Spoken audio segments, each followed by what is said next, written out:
Hello, everyone, and welcome back to Sustainability Chats with Friends. I'm thrilled to be joined by Ash today. We were introduced through a mutual friend because I was curious to learn more about lymphatic drainage, and she has been going to a lymphatic drainage professional for many years. But when I was researching her and her background, it's just like one of the most interesting backgrounds. And so I'm so excited to dive in and learn more about you and all of your knowledge and experience. So, yeah, before we do that, could you please introduce yourself? Yeah, of course. So I'm Ash. I am a freelance journalist. I am also the host of a run club called Sunny Runners, which is based in London, and the very new founder of a women's only supper club, but really holistic networking community called Solar. So I do a few things. I'm also a little bit of a content creator in my spare time, but primarily I am a freelance journalist and I specialize in health and well-being, but not so much from the very wellness by the next IV drip standpoint, and more from what truly does it mean to be well. And Mm. then alongside that, I cover travel, but a lot of the time from a kind of understanding people and psychological perspective.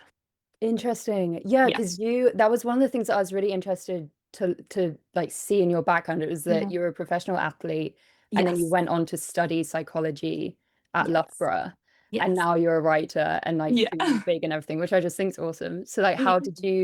how did you kind of follow your dream path to get to where you are now? Yeah. I think it's so kind of funny when you look back at your own life, whoever you are. But Yeah. even I'm only 26, but I feel like I've gone through such stages. Like my dream as a young kid was to go to the Olympics. I was a heptathlete, which for anyone that doesn't know is 7 different track and field events over Oh, yeah. 2 days of competition. So it's a real kind of journey and test of mental skill as much as it is a physical skill, because if you have one bad event and you let it get to you mentally and you start beating yourself up, it will impact the other events. And then as a Mm. result, you won't win the competition. Whereas it's the person that can keep their head when all around them are losing theirs that will come out on top in the end. So I think although my dream of becoming an athlete I didn't make it to the Olympics. So, on the one hand, you could call that a failure. On the other hand, I think it's directed me to my next dreams, if that makes sense. Mm. Totally.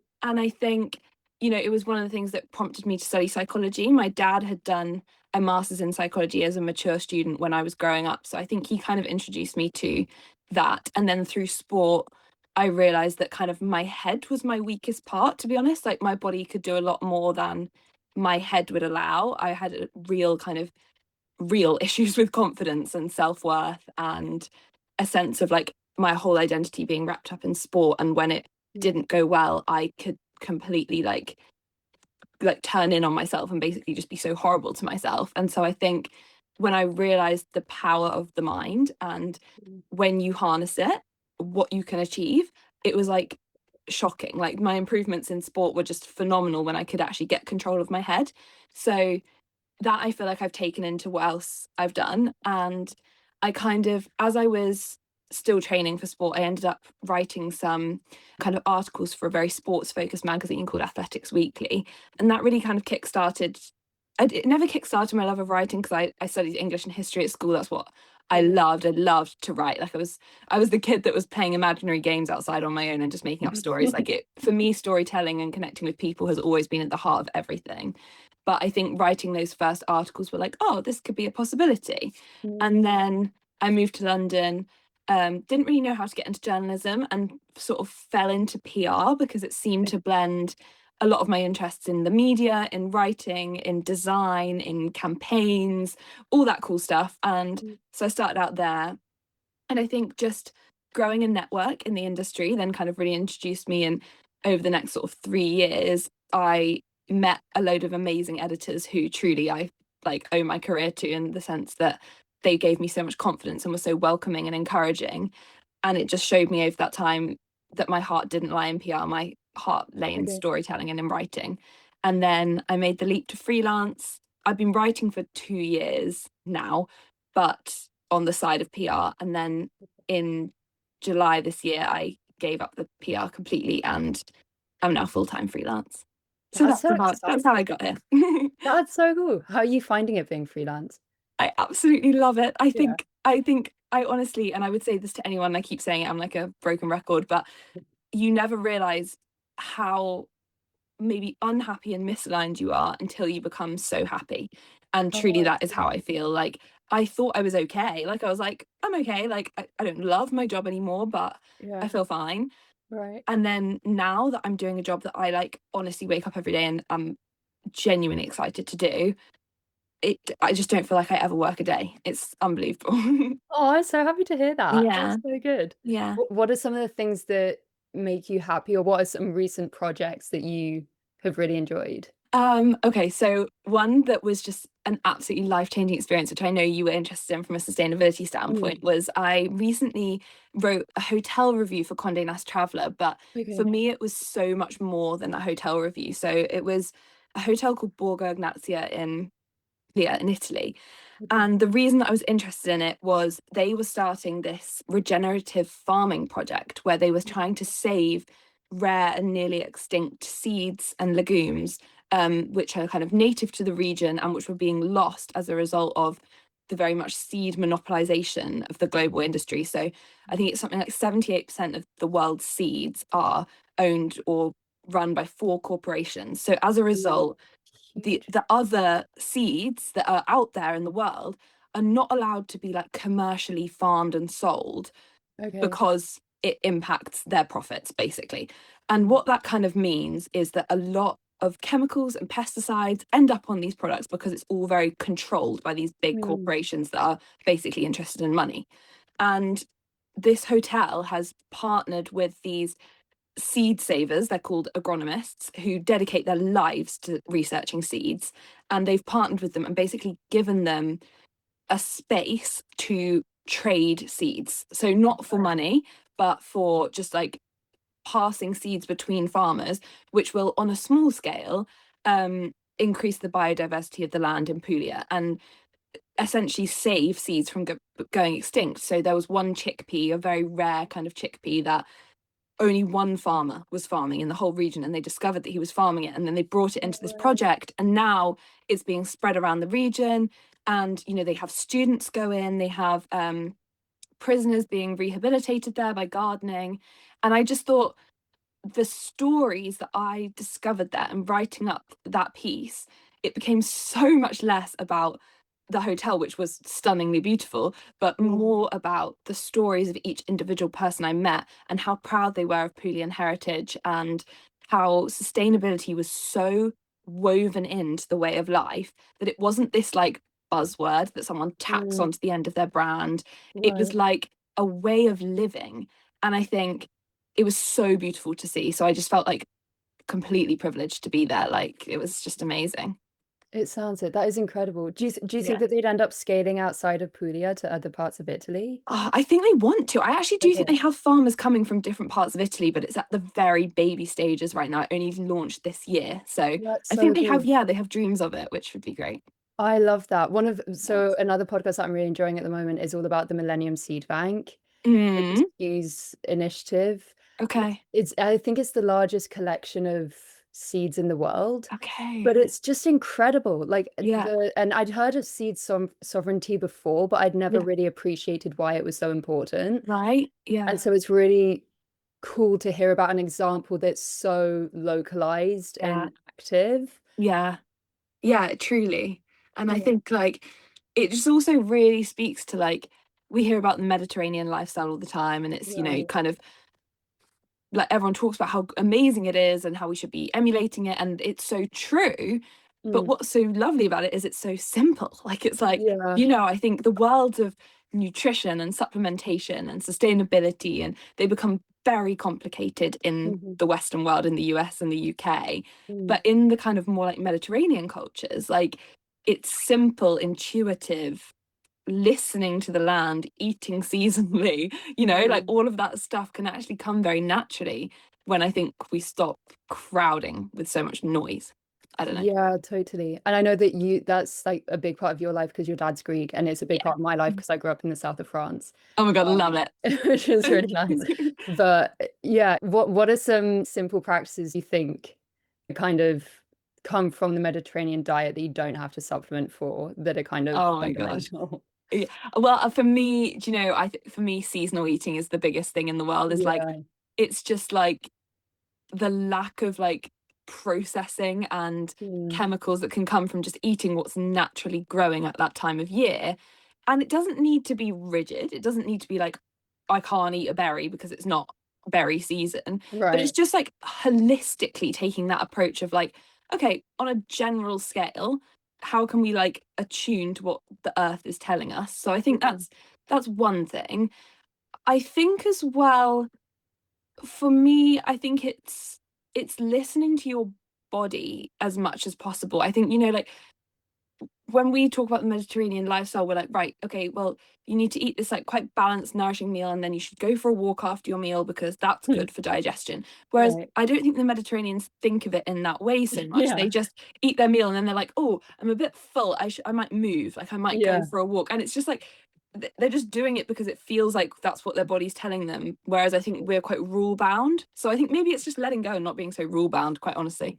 Yeah, and more like intuitive as well. I love that. Yeah. One of the things that I did with my dad a few years ago is we went and we visited some of the blue zones in Yeah. Sardinia, Okay. which was amazing. And when we got there, we were like, wow, this is really high up. Like we're in Yeah. Toddler Mountains, and there were Uh-huh. people who were like hiking up these mountains to like Really? go and like find their cattle or their sheep or the Really? pigs or whatever it was, and then they would Yeah. bring it back down. And then obviously this would happen over like months or whatever. But we Yeah. were experiencing it through the restaurants and through the eating, and we could kind of see Yeah. these biodiverse gardens. And then we would hear Yeah. the stories about how they had to like hike up to go Yeah. get their pigs and then come back down, and you would like see all of the older locals walking up Yeah. these huge banks to Yeah. like get to their houses or get to the pharmacy or just to like go and hang out with mates and have their wine with their lunch and everything. And I felt like I experienced what you were saying, which was they're just living their life, they're just doing it because it's what feels right. Community as well, I think, is so big in it for longevity as well. Yeah. But yeah, it's stress free, it seems. Yes, totally. I think very, very low stress, very generational, very community focused. Mm. So is your dad French or did you just no, you just grew up in south of France? Yeah, so both my parents are English, but they both spent a lot of time in France when they were younger. And so we moved out originally to the Alps just because we would holiday there and we really liked it. And my parents were like, we want our kids to speak French, so we'll go there for a few months. And then we ended up living there for 5 years. And then my brother and I couldn't really read or write in English anymore. So then we moved down to the south of France to go to an international school. So that's how I ended up down there. So I was kind of there Wow, from that's quite the story. yeah, it was fun. I feel like I was there at a really good time too, because it was kind of 15 to 18, like right when you're learning about your cycles. And, Mm. I started practicing yoga at that time as well, which was really nice. And you'd have all of these local markets, which were locally sourced, farmed, locally seasonal. You could only get what was available. Like it was really hard to find berries in the wintertime, for instance. Like Yeah. you could only eat what was there. And my mum's a really good cook, so it was just like the best on all levels. Do you feel like that's really shaped your approach then to sustainability and like lifestyle, like that growing up there?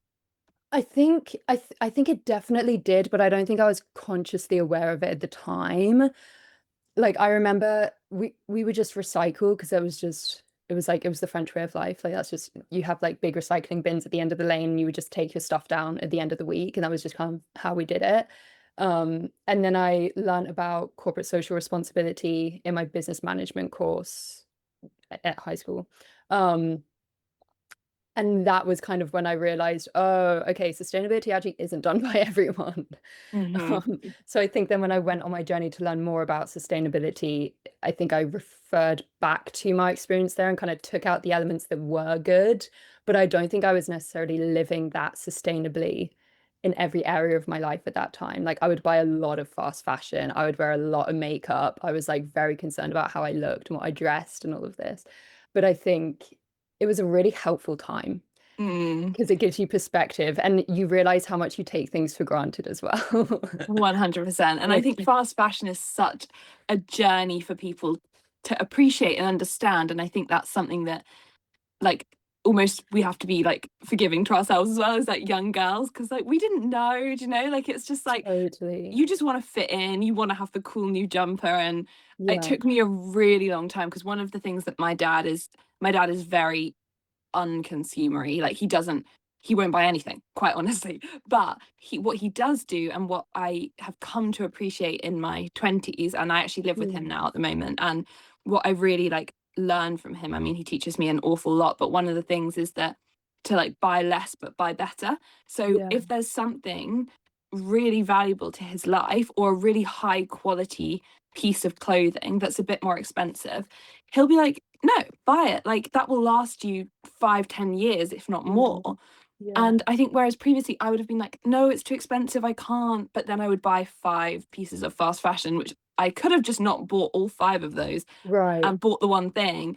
And Yeah. like a huge thing for me at the moment is cost per wear. Like, because Okay. for example, this jumper is from Mm. Aritzia, and like Okay. it was quite expensive. And I was like, I don't know, but like I've been thinking about it for so long. And it's, you know, it's cashmere, it's gonna last me. And I've worn it like every day. And so I'm like, I have like 5 outfits on repeat. I wear them every day. As a result, this makes this jumper £10, you know, or like £1 per Right. wear, whatever. Right. So I think taking that kind of approach has been really nice for me, because I do definitely feel now like I value and treasure each of my purchases a lot more than, Mm. and I feel less overwhelmed by having less hectic drawers as well. Yeah, I think that's so important, like really valuing your clothes and loving your clothes, Mm. because then you do want to keep them longer. And then when they eventually, like if you get a hole in that sweater, you're much more likely to repair it and Totally. keep it for even longer, Yeah. which is great. There are so many studies that prove that that reduces emissions by, I think it's 20% across almost every category, which is Mm-hmm. pretty good going. Mm-hmm. But also that's an interesting mindset shift that I wish Yeah. more people would have, because I get asked time and time again, how do you justify telling people to be more sustainable when it's more expensive? Yeah. And so in our conventional system, I can see how it is viewed as more expensive in a lot of aspects. But at Mm. the same time, if you shift your mindset to be more like cost per wear, or Mm-hmm. even, I'm going to buy secondhand or whatever it is, Mm-hmm. then you can Yeah. reduce the price, which is cool. I totally think so. Because you see all of these hauls and things and like new things that people get online, and I'm actually currently doing a little series on like the items which have performed best on cost per wear, like in my Oh, cool. wardrobe. And like I think that's such a nicer thing to watch on a screen than someone Yeah, saying to you, here's this new thing that you should buy because the thing you bought last week is now not good enough and it's not on right. trend. Yeah. Whereas instead it's like, actually, this is the thing that I've worn 30 times since I've bought it. So it's Mm, actually going to be valuable to your money. Like, you're not going to feel guilty about overspending because you knew it was the right thing. And I appreciate that that comes from a place of privilege of being able to buy anything, to be quite honest. yeah, At the same time, if you are in that position, that maybe you're the person that could make the difference, whereas the person that totally. is not in that position, it shouldn't be on them to make the sustainable choice, really. Yeah, totally. Totally. I think that Mm. makes sense. So this has been something that I've been thinking about a lot, like Mm. promoting products to people. Mm. And I've gone around and around probably for the last couple of years, honestly. Because in a best case scenario, or I mean in like the most like sustainable case scenario, I Mhm. wouldn't really be promoting anything to anyone, Mm-mm. you know. Yeah. Deconsume, that's obviously the most sustainable thing to do. Yes. However, that said, the realization that I've come to more recently is that people are going to keep buying things. Mm. And I constantly get asked, like, what do you buy? Where do you buy from? How do you know if something's sustainable or not? And so the Mm. new lens that I'm taking is, okay, I'm going to try and help people buy better. And so I think Mm. that this series that you're making is really valuable, because you are helping people to change their mindset and to buy better, which is super Yeah, great. I think so. I think that's everything is a stepping stone, right? I mean, Yeah. I am a horrendous perfectionist, and I know a lot of other women, eldest daughters primarily, who are also perfectionists. And I think Guilty. it's so like, do you know that you can stop yourself doing anything and you can paralyze yourself by being like, it's not perfect, so therefore I'm not going to do anything. Whereas I think, as we were maybe talking about before we started recording, like if you just try and give it a go and it's not perfect and you're going to make one step forward, then that's better than 0 steps forward in my view. And I think one of the things, I actually listened to this really interesting interview with a lady called Ocean Vong, and she was talking about, or they were talking about, I'm actually not sure what their pronouns are, so I'm going to say they, I'm not sure. Yeah. um they were talking about basically the fact that Gen Z and kind of our generation and even millennial, I think, is we're really afraid of effort now. And I think that's because Oh, that's everything, interesting. yeah, because everything we do now online is quite performative, and there are people being very Mm, successful all the time online. And the idea of trying is a bit embarrassing and cringe. And I am interesting. like strongly against that view. Yeah. I think being seen to care, to try, to fail is so human and lovely. And if anyone thought anything of me, I hope that they think that I try really fucking hard. Do you know? Like Yeah. I really hope they think that. So like I think it's such a shame that people are scared of having a go. So it's like, you know, Yeah. if you can only do one thing and it's going to be like not quite right, then it doesn't matter. It really doesn't. Totally. That's crazy that that was a conversation. Oh, could you please Yeah. send me the link to I that? will Because I want send to you the include that link. in Yeah. the show notes and listen to it. But Yeah. I could definitely see that being true because actually a series that I'm working on developing at the moment is kind of like almost like following the 80/20 rule. You know, like Uh-huh. 80% of the time I do this, which is really sustainable, 20% of the time I do this, which is really unsustainable. Yeah. And I kind of want to use myself as an example to kind of open up the conversation and show people like, look, you can participate in a few sustainability actions and they don't have to be perfect, but Mm, at least you're trying and at least you're yeah. trying something different. And so Yeah. this has been at the top of my mind as well. Yeah. Yeah. That is Mm-hmm. interesting. I love Mm-hmm. that. Mm-hmm. Speaking of trying things, I Yes. feel like I want to ask you about lymphatic drainage. Go on, gal. Ask me.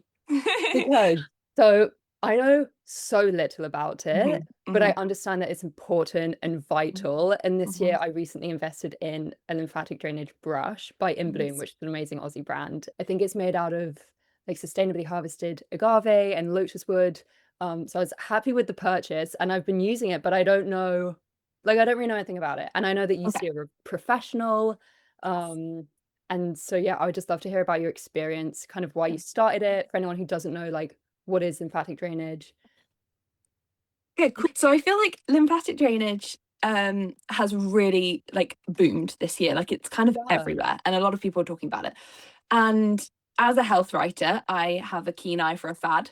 And I think actually my initial interest was, is this a fad, to be honest? Right. But um I am someone that has always had quite an IBS-y tummy. Like I get bloated a lot.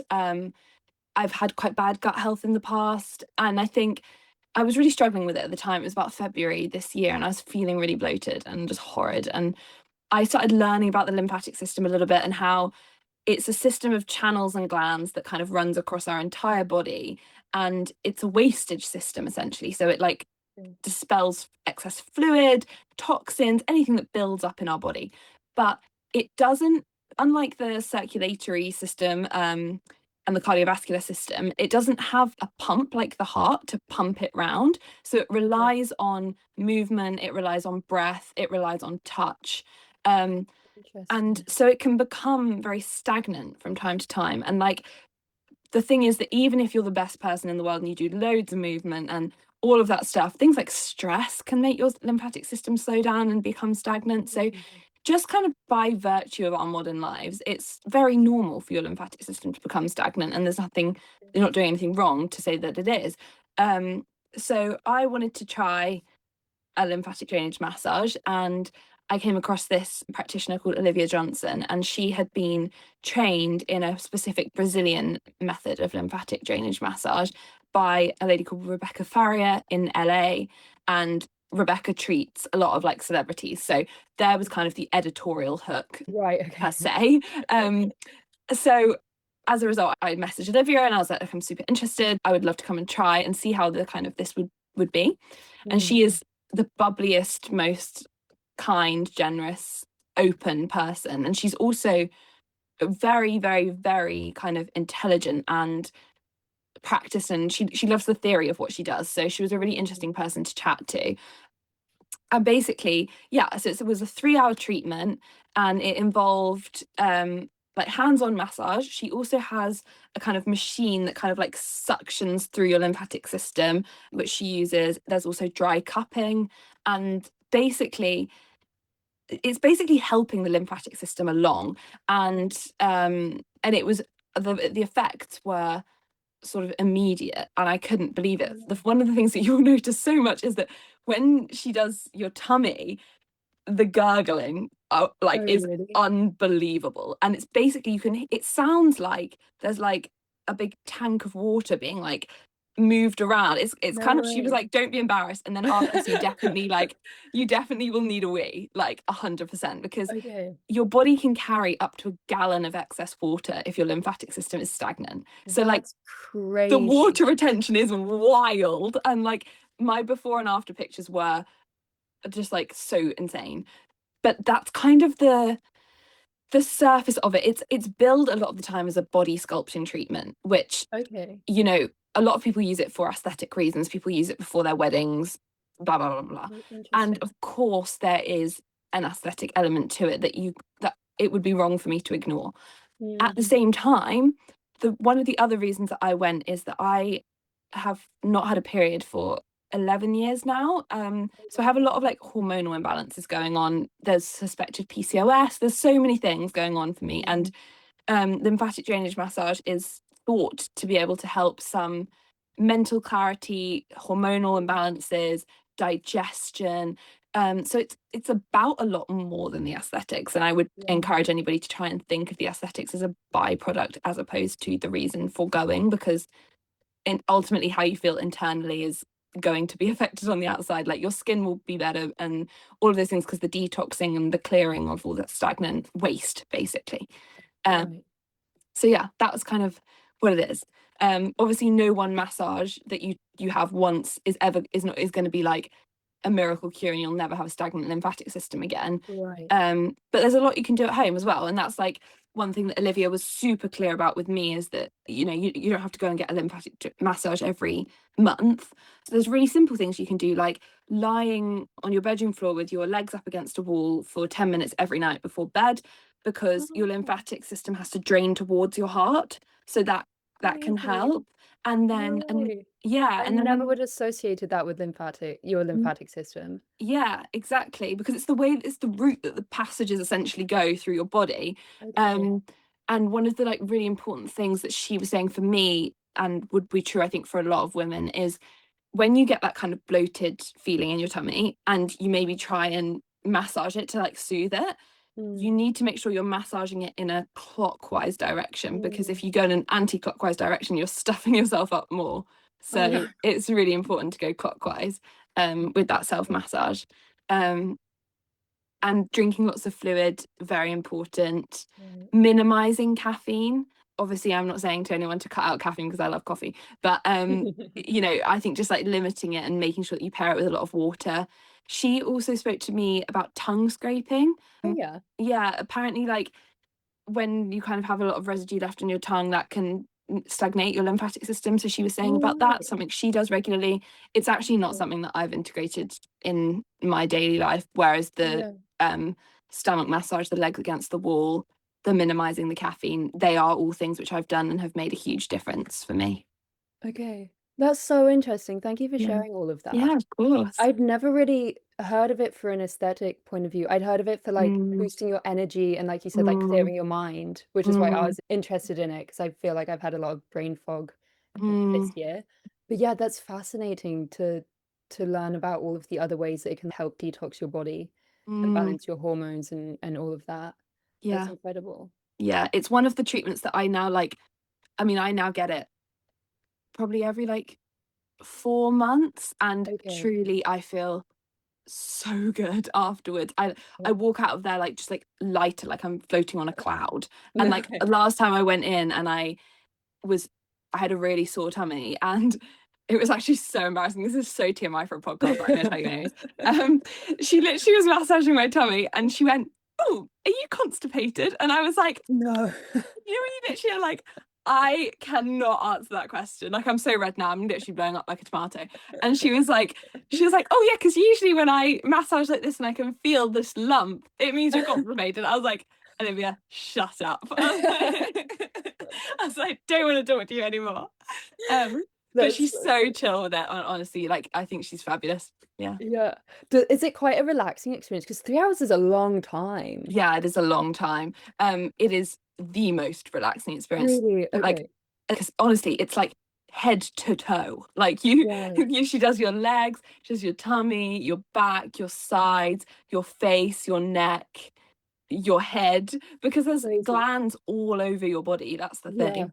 And it's Right. very precise as well. So she'll like almost like pulse on certain points, Oh, no because way. like it's so specific and like Mm. kind of very sciencey, which I find really interesting. Yeah, that Yeah. is really cool. I love when you can like tap into the sciencey side of things. Yeah, I love that. exactly.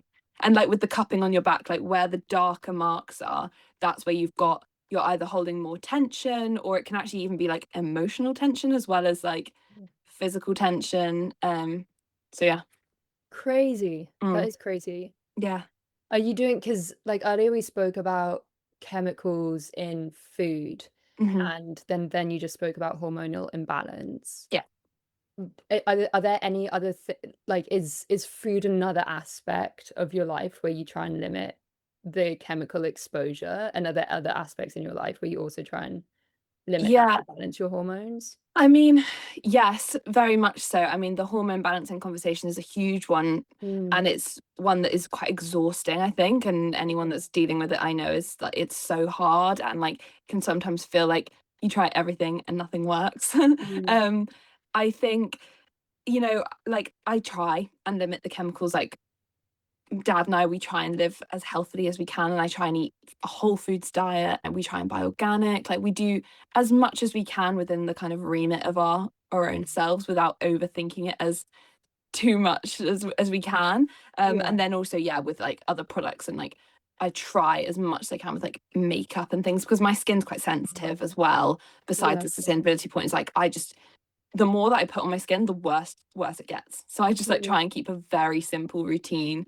as minimal, as clean ingredients as I can. Yeah. Yeah, so that's kind of a principle I generally live by, I would say. Yeah, I think that's a really important one. And I quite like actually that one of the trends or the fads that seem to be coming around recently is like clean beauty, clean Mm-hmm. clothing, non-toxic Totally. products and stuff. And so I'm Yeah. quite happy to see that that's coming to be, because I think that's so related to the sustainability conversation. But Yeah.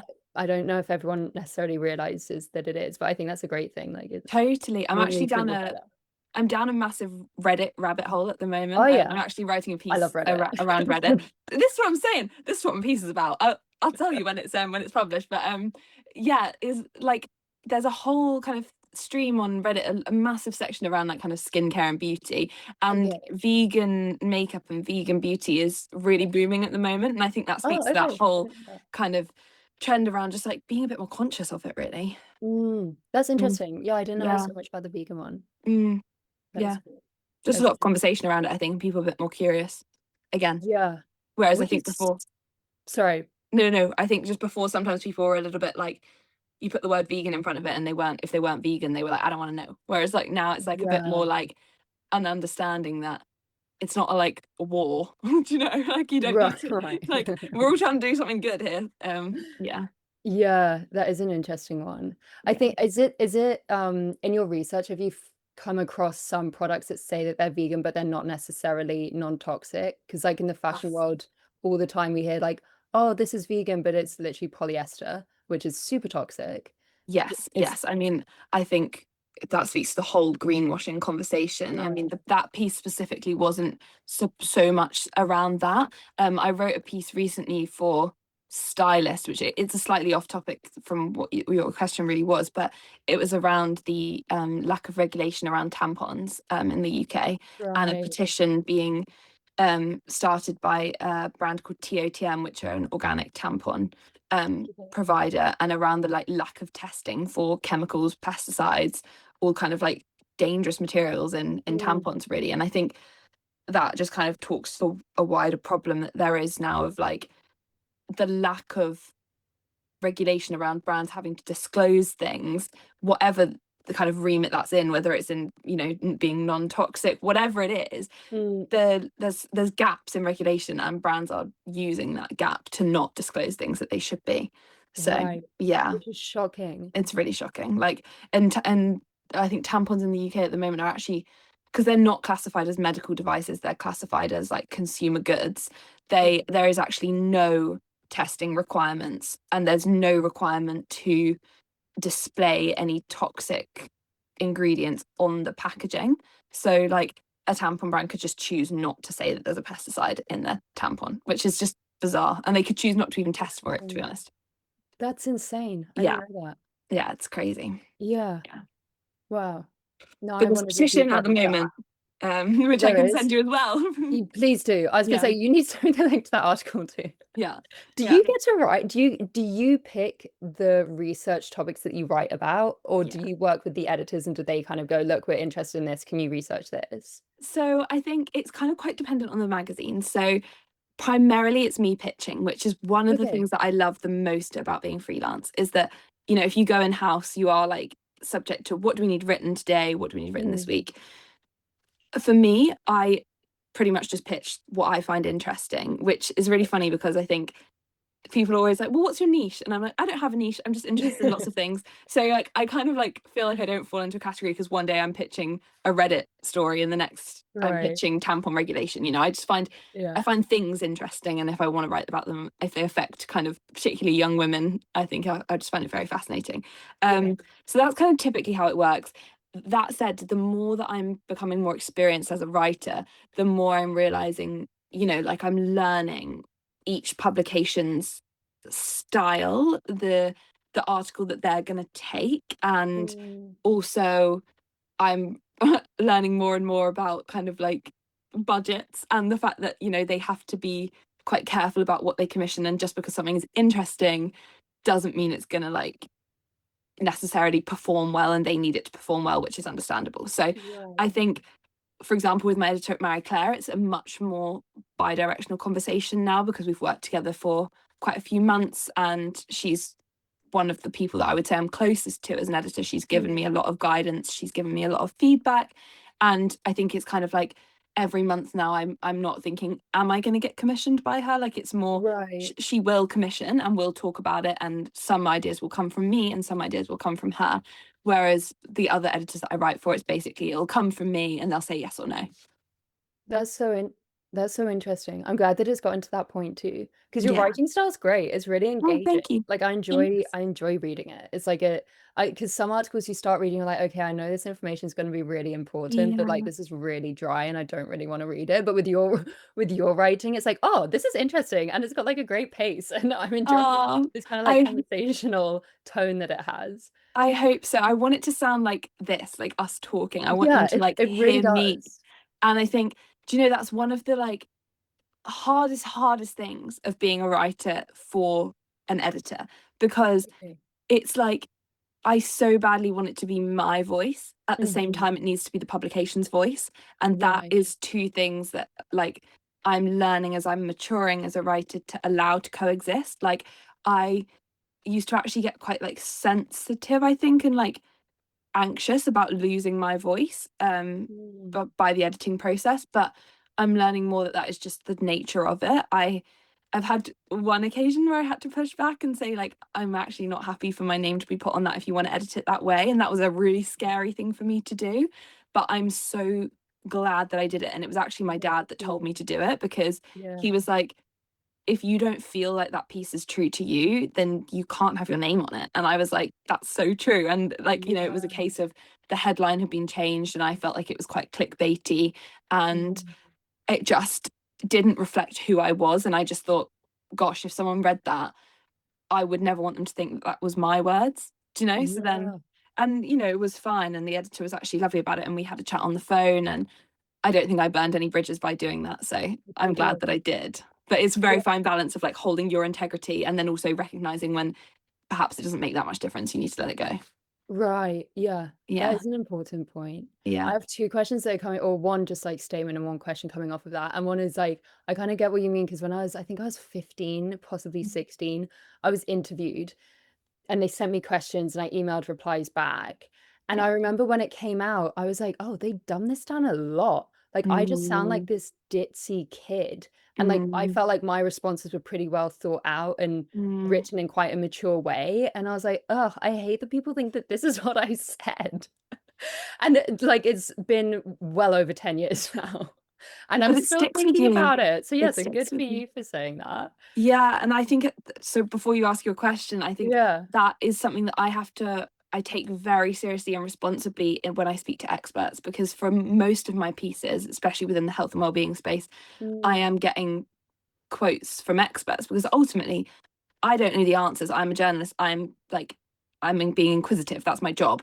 right. And a lot of the time now, with everybody's like busy schedules, I'm not going to be speaking to them. They're going to be sending me written responses or whatever. And it's so important to me that like I don't lose the context of what they're saying. And like Right. often with a word count, sometimes like I will need to refine what they've said. So I can't include their whole paragraph, but I have to be Mm, so delicate not to take it out of context or misinterpret them. And because that could be so detrimental to someone's reputation. And also like, totally. yeah, so I just think it's like probably one of the hardest parts of my job, and one that I take super seriously. And like I would never ever want something to come out and an expert be like unhappy with it, which has not happened so far, so I pray it never Right. does. Yeah, no, I'm sure it won't. I'm sure it won't. But yeah, that Yeah. is a point because I feel like also you want them to feel proud to share your article as well. Yeah, 100%. Yeah. And my question was, I'd never really considered that you'd have to marry your voice with the publication's voice, which now that you've said it seems kind of obvious, but it Mm, wasn't something that was present in my mind before. So I guess, mm. are there any publications that you're really excited to work with in the future, or who is kind of like a dream publication to work with because you feel like your voices are so aligned?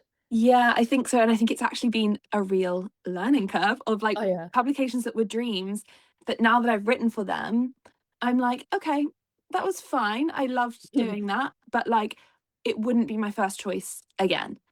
And Okay. actually, even individual editors as well, like that made the process super enjoyable, or perhaps I felt more a bit anxious writing for them. So like that it's been a real kind of learning curve. So I think one of the things that I will say is that my dreams have come true a lot faster than I thought they would come true. And I would say that to anybody else, is don't put a limit on, you know, I won't write for my dream publication for 5 years because I need to get experience. Like Condé Nast Traveller was basically my dream publication to write for. And within 6 months of freelance, I've written 2 stories for them, and I've got, I think, 3 more commissioned by the middle of January next year. And like, That's that's a amazing. dream for me. And me 5 years ago would have put all of the limiting beliefs in the way to be like, that can't happen.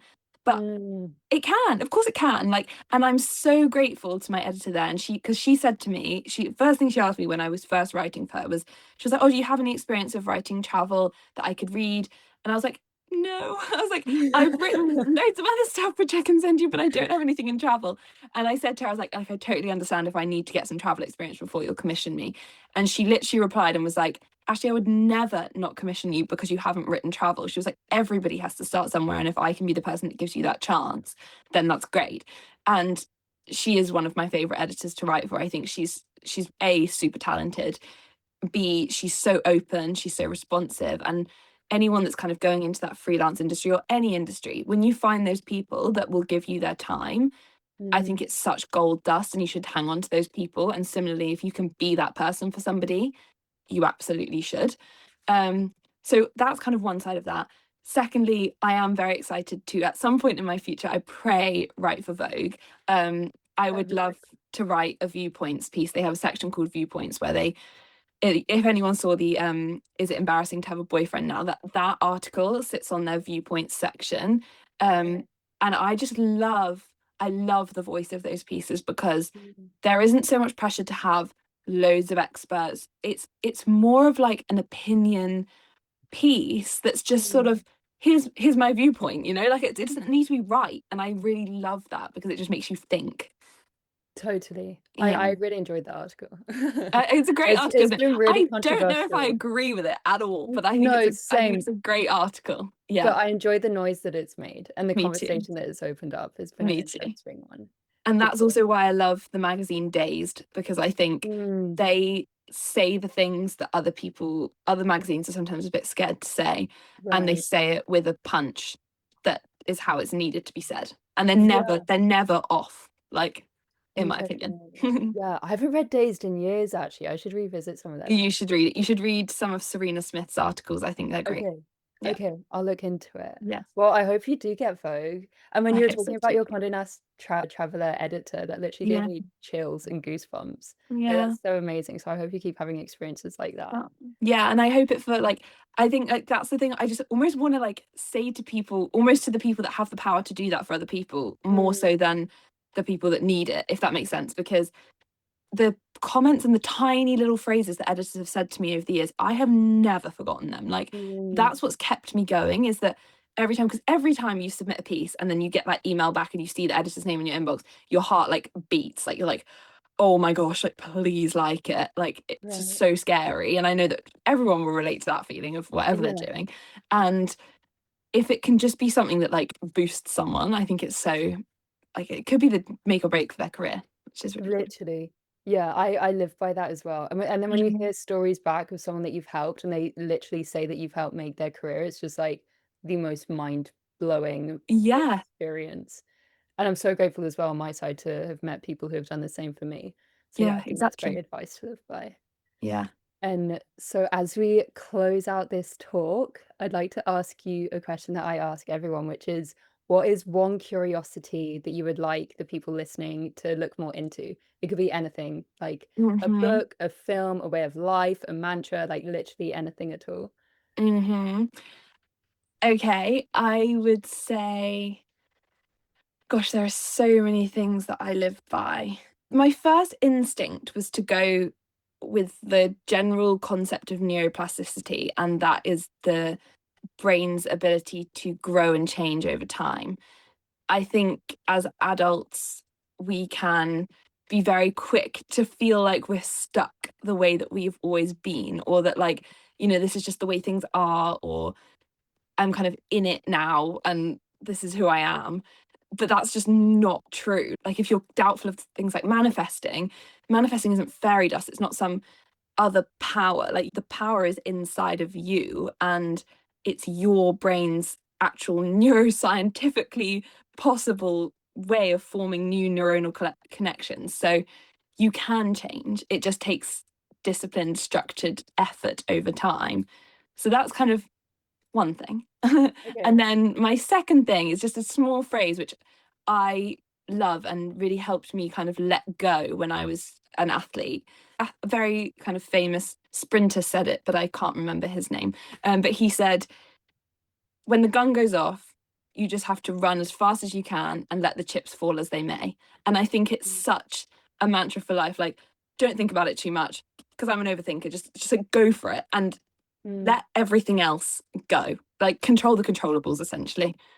That's my mantra. I love I love that. Thank you so much for sharing. And this is one of the reasons why I was so excited to have you on, because I know that this show's like mainly about sustainability, but I think Mm, that is so related to wellness and our minds and yeah, everyone's well-being overall, because that's kind of what you're fighting for with it. It's like, how do you balance the planet's wellness and the industry and business wellness, and then our wellness as a yeah, species and all of that. yeah. So yeah, thank you so much for taking the time to share all of this. Of course. Thank you so much for having me. It's been so fun to yap.